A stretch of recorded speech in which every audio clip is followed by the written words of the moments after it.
এ জাকির ভাই কি করেন? পানি সেকতেছেন? আফসোস, আমরা জিগাতলায়,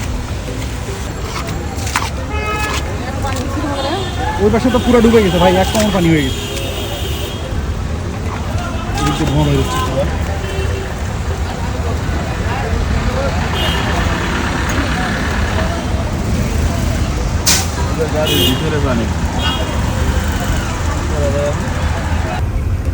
রাস্তার সব পানি গাড়িতে, রাস্তা দেখেন কত পানি।